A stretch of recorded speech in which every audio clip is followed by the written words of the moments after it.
the current theories of depression, actually fall into two categories. One is the biochemical one, when the people don't even take psychological factors into consideration, and it's all in neurotransmitters, catecholamines, and so on. And the other one, the psychoanalytic one, is trying to explain depression from very early postnatal life. And none of those theories really can explain some very, very fundamental aspects of depression. The first is that we have two kind of groups of depression. One is that we can call inhibited, where people just feel sort of depressed, sad, stuck in their life, in a kind of a no-exit, hopeless situation.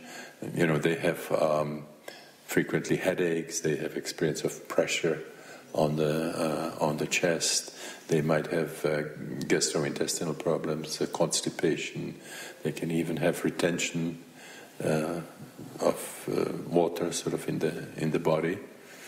And then there is another type of depression that we can call agitated, and people are also depressed, but they are very expressive about it. They're crying, they might be rolling around, or tearing their hair, or tearing their clothes, and so on. Acting out. Yeah. So none of those theories, whether the current biochemical or the psychological, can explain why we have these two types of depression. We also have two types of suicide, which is closely related to depression. One is the non-violent, where people would take an overdose of barbiturates or tranquilizers. They would be attracted to water, they would get drowned, or they would for example, use carbon monoxide. And the other type of suicide is violent.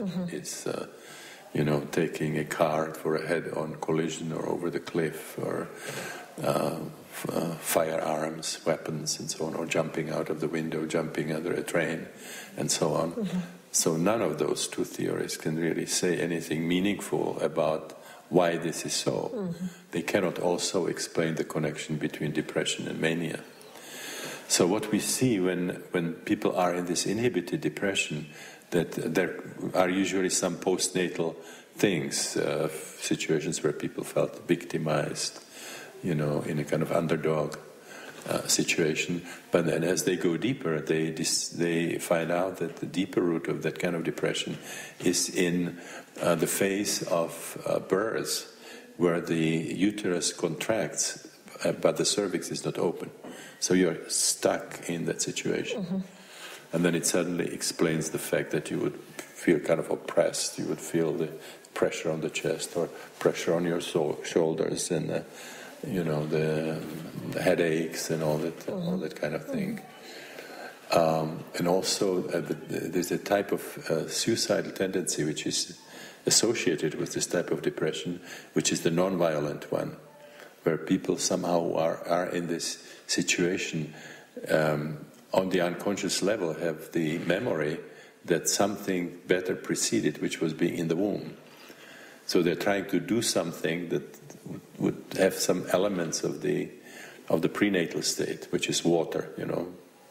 The prenatal state is aquatic existence, or is a situation where kind of the pain and the discomfort, the physical discomfort, starts kind of dissolving with the tranquilizers and it starts creating kind of a caricature of the prenatal state. Now, if people have this agitated depression, then again, usually there are some postnatal situations where they were exposed to aggression, or they lived in a family where there was a lot of violence, tension, conflict, and so on.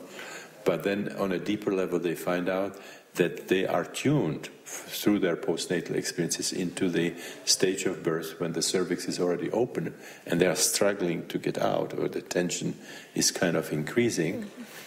And from that kind of situation on the unconscious level, you cannot escape by going back, because you would then end up in the completely hopeless situation of what I call the second matrix. But they have the memory that following this situation there was something better, which was actually being born.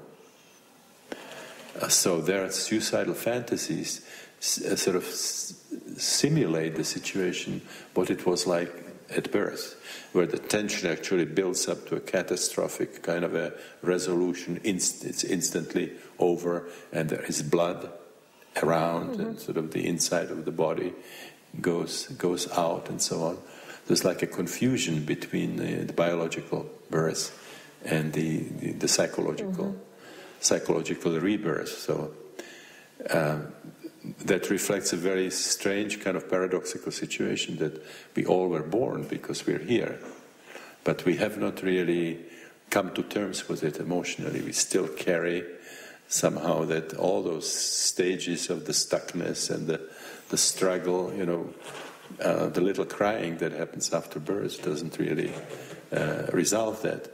And so when that starts surfacing really for processing, the organism is trying to get rid of that memory, then people can seek a situation that looks like biological birth, because they're not aware of it, that it's an inner process. So the solution in experiential work for that is actually paradoxically to help people die, but keep the body intact. They just have the experience of dying, which is then followed with the experience of rebirth.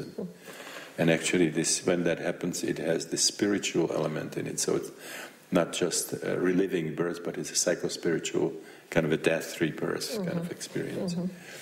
And people also realized that when they had this other type of suicidal tendencies, they really wanted to reach the prenatal state. But again, if as an adult in the regressive work that we are doing, you go into the prenatal state, it's not just the replay of the biological situation of the fetus, but it would be like a mystical union. So ultimately, the suicidal tendencies really are sort of some kind of a tragic mistake, misunderstanding, where people really seek transcendence of two different kinds. One is the kind of the oceanic type of, and the other one is the epiphany, kind of emerging into light. And because our culture believes that we are a body, the only way people can think about dying is to destroying the body.